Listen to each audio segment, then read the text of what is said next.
Hello, welcome one and all to the 24th episode of Dylan Explains Everything. My name is Dylan. In case you couldn't tell by the title, I'm the one explaining everything. But today, I'm going to explain it a little differently. One of my friends told me recently that I should try an episode scriptless in order to make it sound more genuine. So today, I'm going to try that. I'm going to do 5 to 7 minutes of me talking to the camera just like this, have a short intermission, and then do it again.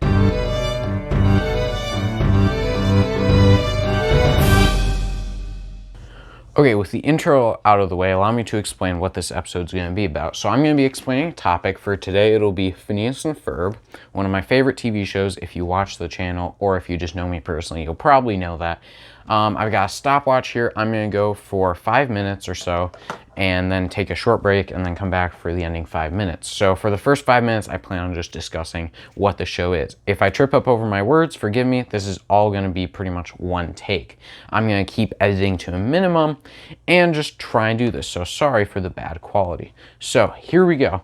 Phineas and Ferb. If you see me not paying attention to looking at you, that's probably because I'm drawing visuals. But I normally take a while to do those, so might not do many of them. So starting the stopwatch right now.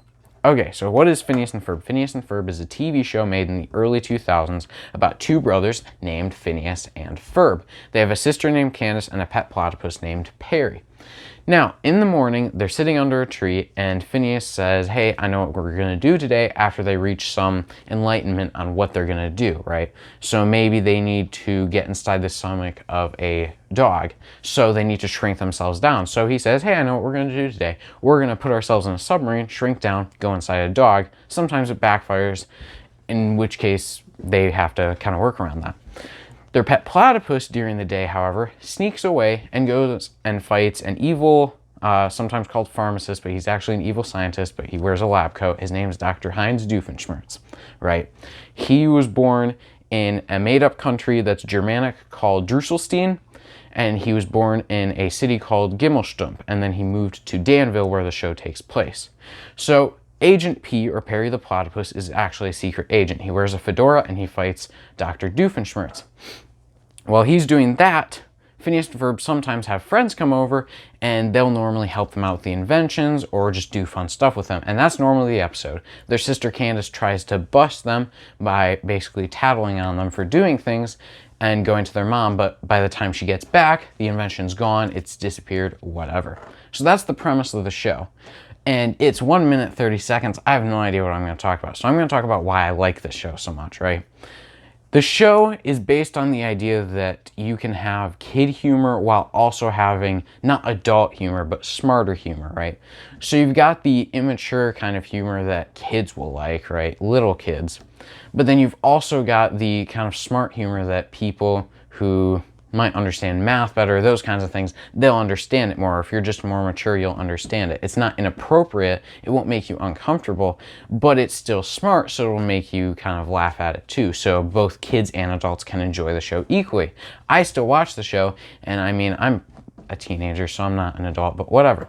So that's why the TV show is so great. So sometimes they'll have funny things where pies will get up and start dancing, and a kid might find that funny, but an adult might find it funny because the lyrics that the pies are singing are 3.141592, right? Those are the digits of pi, so adults might find that funny because they know, oh, they're singing pi. Kids won't understand that. That'll go right over their heads, but they'll still find it funny. That's the entire premise of the show. Things are funny even though they're not necessarily inappropriate or super immature. That being said, it does sometimes get a little immature, but not normally. So there's some pretty cool stuff in each of the episodes. There's also some cool songs that they sing sometimes. So every episode has at least one song. Sometimes they'll do episodes that are twice the length of normal ones and split it into 2 parts, which are where some of the best episodes come from, right? So the show is in 4 seasons. Season 1 is kind of when it was, it was just starting. So the voice actors weren't that great. The ideas were kind of hit or miss, but there was some good stuff there, and it was the birth of the entire show. Season 2 was kind of forgettable compared to especially season 1 and later seasons. Season 3 was really good, but not as good as the end of season 4, where they did a lot of these ideas of having 2 parts to an episode, right? So Night of the Living Pharmacist was the name of one of the episodes, where Dr. Doofenshmirtz turns everyone in Danville to look like him. And when they touch other people, they end up spreading this ugly disease type thing, right? So that was 2 episodes long. Technically, it was 2 parts. But those episodes are some of the best ones, and that is one of my favorite episodes. And just the kind of plots that they have inside of the show are normally really good, and that's why I personally really like the show. It's got some good smart humor, and it's got some really good plot and just kind of running jokes throughout the series. So for example, whenever Perry leaves, you know, they always say, "Where's Perry?" But sometimes they even make fun of the fact that the show says, "Where's Perry?" So at the beginning of every episode, you know, sometimes someone will say, "Hey, are you guys going to say, 'Where's Perry?' when Phineas and Ferb don't say, 'Where's Perry?'" It's because it's kind of like a meta joke that they're making fun of the fact that they know every episode that they make that joke. Another example would be Perry goes to fight Dr. Doofenshmirtz, and Dr. Doofenshmirtz is kind of running dry on ideas. So he says, "This summer, it's been going on for so long, it feels like it's been going on for 4 years." That was in season 4, after the show had been running for 4 years. So these kind of jokes are what really make the show stand out, at least in my mind. The fact that parents can watch it with their kids and not ever get bored of it. And frankly, it sparks imagination in kids and that kind of thing. So I went on for about 5 minutes now on why the show is great and the kind of general premise of the show. I have no idea what I'm going to talk about in the second part, but here's a short intermission.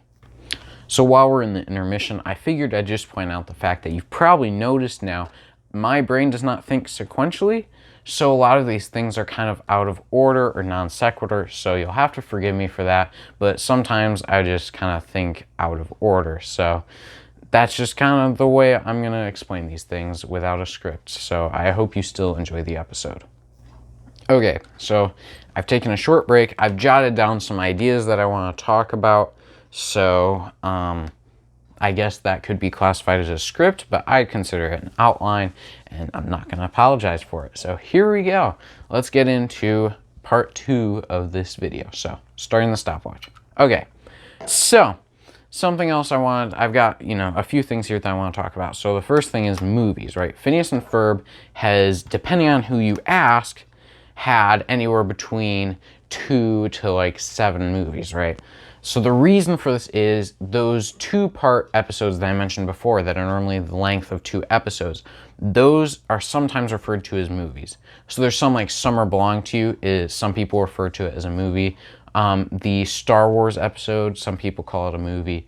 I don't count those as movies because, first of all, they're really short compared to a movie. And second of all, on Disney Plus, where all the Phineas and Ferb episodes are, now in order, they show those as being 2 episodes that are 2 parts, not 1 movie. So, and on Disney Plus, they technically show the Star Wars episode as an entire movie that you can actually search on Disney Plus, but I still don't count it because I don't want to. So, the 2 movies that are actual movies are Phineas and Ferb Across the Second Dimension, where they help Dr. Doofenshmirtz go to another dimension where he rules Danville, and then the more recent movie, which was Phineas and Ferb Candace Against the Universe, which actually focused on Candace and has gotten amazing reviews, including a 100% on Rotten Tomatoes. So you should definitely check out that movie. But basically centering around Candace as the main character is kind of something that they've never really done before. You know, they always focus on Phineas and Ferb or Perry and Dr. Doofenshmirtz and those kind of relationships, and they're very great, but they never talk about Candace, and they develop her as a character throughout the show, but never as a main character. So to have her get an entire movie by herself was really interesting. And as well with Across the Second Dimension, Perry and Dr. Doofenshmirtz had episodes where it was like just the 2 of them, but Doofenshmirtz never really got the ending he kind of desired. You know, he never got any even hope that he would succeed. So in order to see a version of Dr. Doofenshmirtz that did succeed and just see how awful it would have been at the time, like it was just really interesting as a movie idea. So those were the movies. Second thing on here is cons with the show. So I do have a few things, right? It does seem a bit algorithmic, I guess. It seems like they kind of use the same formula each time, right? So it's always normally the same way. Sometimes they mix it up, and sometimes, you know, they do cool things where they're not necessarily the same way. And the meta humor, like I mentioned before, of them making fun of their own formulas is what makes the show so great at points. But it does have some jokes that are just kind of lame, and it does have some episodes that are just kind of boring. And, you know, there's nothing that I would ever say is bad in the show. Like, nothing that I would say, oh, you shouldn't watch the show because of this. But there are definitely things that make the show not quite as good for some episodes, at least. The third thing I want to talk about, and I briefly touched on this, was running gags. So there's a few other kind of running jokes throughout the show, right? So Doofenshmirtz, he always ends his machines in Inator, right? That's kind of his joke. And then there's another scientist named Rodney, and he always ends his nators in Iser. So it's kind of this running theme that, like, you know, these evil scientists always end their thing for branding purposes, right? So that's kind of a fun joke that they always kind of play on. You know, each episode he has the same branding for his machines and stuff. And another thing with the evil scientists, right, you've got Love Muffin. Now, Love Muffin, or the League of Villainous Evildoers Maniacally United for Frightening Investments and Naughtiness, yes, I know that by heart, is the group of evil scientists that work together, and they all have agents that fight them from ALCO, which is another organization that Perry works for. OWCA, the organization without a cool acronym, right? That's who he works for, and that's where Major Monogram works. Which, fun fact, Dr. Doofenshmirtz and Major Monogram are voiced by the creators of the show. Dan Povenmire voices Dr. Doofenshmirtz, and Jeff Swampy Marsh voices Monogram. So that's kind of cool as well. But just the running jokes they have throughout the show are really what gives the show kind of order. And, you know, people who watch every episode will get some jokes. You can watch any episode, and as long as you know the general premise of the show, it'll make perfect sense to you. But there's just some things that kind of reward the people who have watched the entire thing, right? And I think that's really cool when a show does that.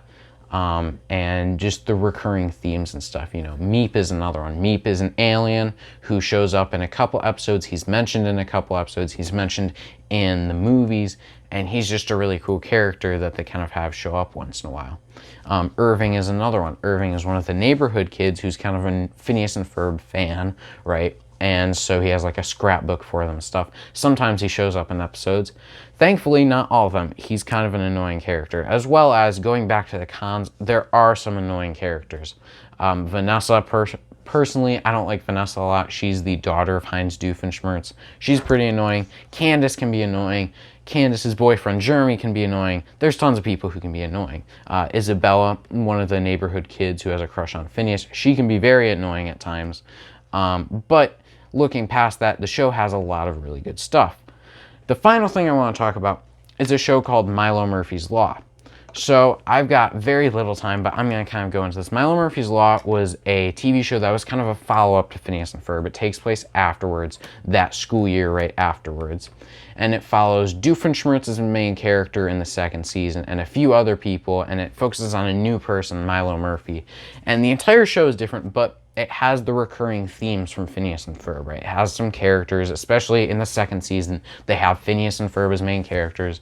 That show is really good. I feel like people don't talk about it enough. It's a really good show. Not quite Phineas and Ferb level, but it's definitely a good show. So anyway, I've talked enough about Phineas and Ferb. So thank you all for liking, commenting, all that crap. If you have anything, whatever.